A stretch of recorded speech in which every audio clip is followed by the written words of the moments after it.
Meron dito parang intersection. Ayun, kitang kita na ito mismo oh. Ayun oh.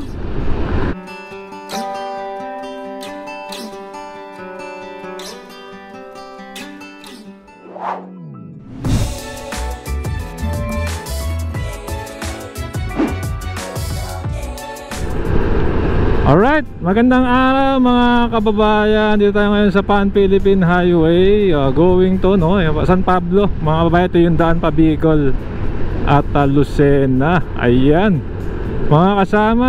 At kino-cover nga, galing tayo ng SM. Sobrang traffic dun sa Santo Tomas. So ko-cover natin itong SLEX TR4 mga kasama, na pinover na nga natin yung bandang Santo Tomas. Ito naman dito sa bandang Alaminos, Laguna, doon sa bypass road, Alaminos San Pablo bypass road. Cover natin. Makasama, siyempre kung bago pa lang po kayo sa ating channel, ay naanyayan ko po kayong mag-like, mag-comment, at subscribe, hit yung notification bell. Pa-updated po kayo pag may bago tayong video. So sana wag umulan, at marami pa tayong balak puntahan ngayon mga kababayan. Syempre, nagustuhan nyo rin yung mga vlogs natin dyan sa SM. Ang ganda naman talagang mall, yun nga lang talagang nagkukos siya ng traffic. Yun naman talaga ang SM. So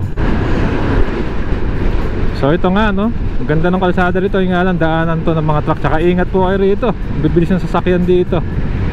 Tignan natin yung ganap dyan sa bypass road, Alaminos bypass road. Para laking bagay nga rin nung bypass road na yan, may pupunta rin ang lipa dyan. So check natin. Meron nga dyan malaki ring solar farm. Grabe, biglang may nag-counterflow. Tignan natin mga bayan, kaabang-abang Sipin nyo dati ang SLEX hanggang dyan lang sa kukonekta sa Star going Batangas Port. Ngayon to, siyempre isang malaking port din tong Lucena yan ang gateway to mga kasama, Marinduque, sa totoo lang. So ngayon, ito po tayo ngayon. Check natin. Malapit na tayo. Ang lamig na nasimoy ng hangin dito mga kabayan. Nakakatuwa. Baka alam ko part na ng Alaminos to Alaminos, hindi Alaminos Pangasinan Alaminos Laguna mga kasama. Ito na, malapit na tayo mga kabayan, dun sa bypass road. Dito, makikita natin ganap. Siguro huling update natin 3 months ago na.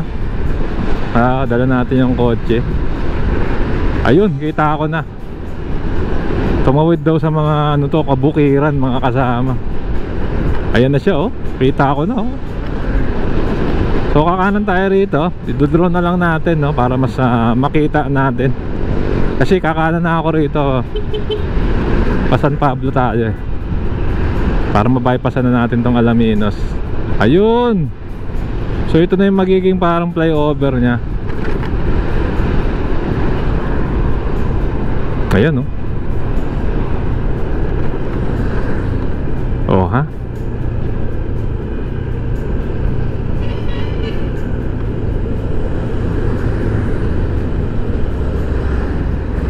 San Pablo to Lucena. Ayan, so ito na yung ganda ng bypass dito. So dudurun natin to sa kahabaan. Tignan natin mga kabayan.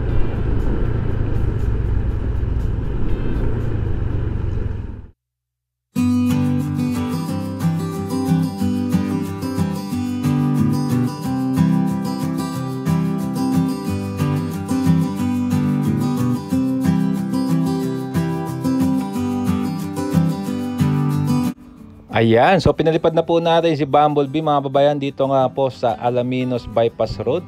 Dito po sa intersection sa Pan-Philippine Highway. At mga kasama, ayan ang laki po nung tunnel. At makikita nyo po yung mismong nilatag na daan, pinatag na po. Para nga po ito po yung magiging expressway pa Lucena, dugtong po dyan sa SLEX. At makikita nyo, ayan po yung malaking solar farm na banggit-banggit po sa atin ay sa mga Ayala raw po, sila raw po ang may-ari. So pa-confirm na lang po mga kabayan. Ano ba pangalan ng solar farm na iyan? At yan, may ginagawa pa sa kanan Ano yan kaya mga kababayan? Ayan tingnan nyo. talagang parang ano ba yung garahe or gasolinahan. So comment down below na lang, no? Mga kasama, papakita natin sa inyo na yung mismong kabundukan dito ay tinibag, yan, no? Pinasag para po makadaan, ayan, no? Makadaan itong SLEX TR4. Kitang-kita nyo naman talaga namang yung parte ng bundok na iyon, no? Talaga namang nabasag na para makadaan nga po itong ating expressway. Maya-maya po papakita ko naman sa inyo yung papunta naman po ng Lucena. Ito pong daan na ito, pag diretso nyo yan ay northbound yan, mga kasama. So ito po muli, paling natin, ito po yung solar farm. At pakita ko na po sa inyo, no, yung patawid naman po going ng Chaong. Ayan, no.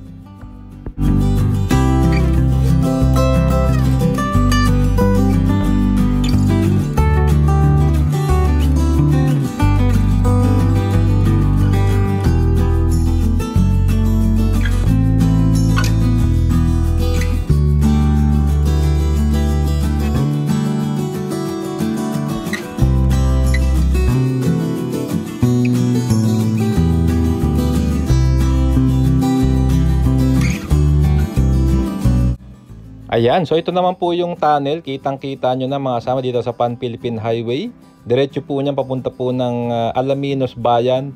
Pero dahil nga po may Alaminos Bypass Road, ay mababypassan nyo na, medyo makipot po yung daan dyan, based on experience natin. So ito nga po, para po mabypassan nyo yung bayan, diretso na po ng San Pablo. At may daan din po dyan papunta po ng Lipa, Batangas. Ayan, at ayan, mga kasama, Kalamod Kambal Expressway itong nakikita natin. Pero yung isa po, bypass road yung nasa kanan, SLEX TR4 po yung nasa kaliwa. At kitang-kita nyo, yung lugar na ito, marami pong mga, ayan, no, mga puno, greenery pa, mga kababayan. Ayun, no, may mataas na bundok. Comment down below na lang kung ano pong bundok yan. Hindi natin alam kung yan na ba si Banahaw. Ayan, mga kababayan, so ito na po ang latest. Ang update po natin na ito ay October 29, mga kababayan.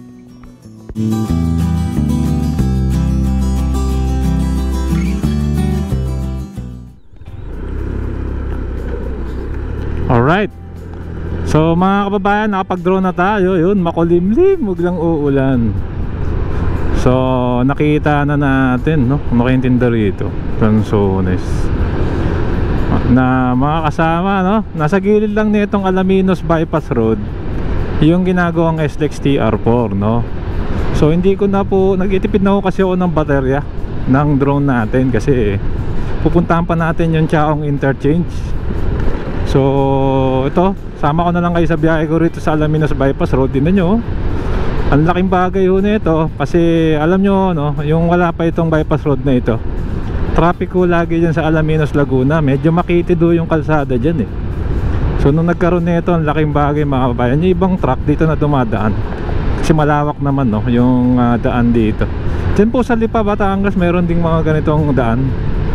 At least, so yung malalaking truck, no, ay nababypass na, which is cost din, no, pag ng traffic.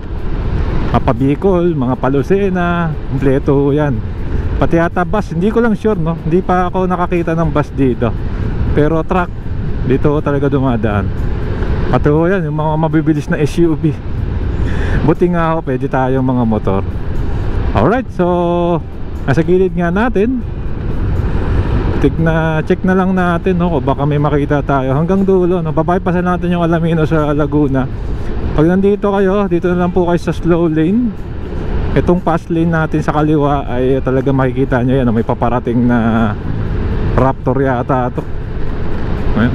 Talagang sobrang bilis niyan, mga kababayan. Ganda rin kasi ng kalsada rito, eh. Oo, ayan, no. Ano bang bundok yan? Yung yata si Banahaw, eh, no? Mount Banahaw, mga kasama. Sana wag umuulan dun, no? Ganda rin ng tanawin dito. Ang lamig na ho ng simoy ng hangin. At syempre 2 buwan na lang magpapasko na. At Merry Christmas na naman, mga kababayan. Ayun, meron ditong parang intersection. Ayun, kitang kita na ito mismo, oh. Ayun, oh, SLEX TR4 pa rin yan, mga kababayan. Yung bawat intersection tsaka yung daanan ng mga residente ay nilalagyan nila ng big box tunnel, no, para madaanan. So parang inuuna na nila yun. Kumbaga sa pagluluto ay gagayat-gayat na sila. Preparasyon, ayan. Ako, hindi pa ako nanananghalian. Mamaya na lang sa Batangas. Actually, Batangas na pala to, no? Doon na lang, ay, Laguna pala to. Doon na lang mamaya sa Lipa siguro.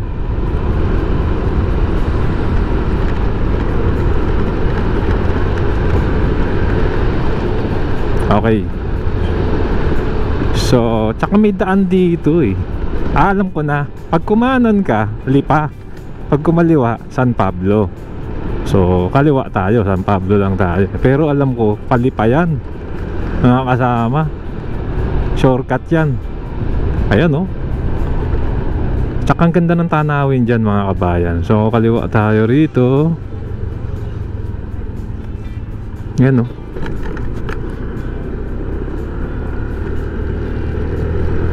Hanggang dito pala yan, mga kasama, oh.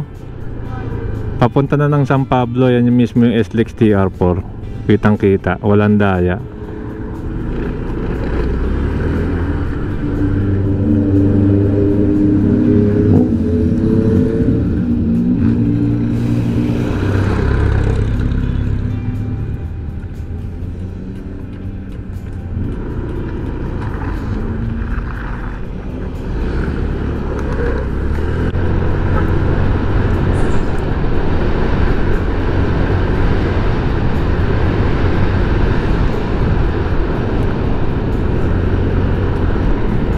Okay, so mga bayan, hanggang dito na lang, no?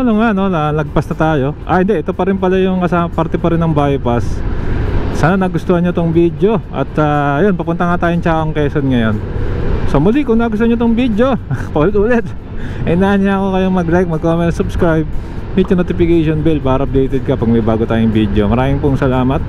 Keep safe, huwag malasakit, sarap maglakbayan. See you po sa next vlog update, mga kasama.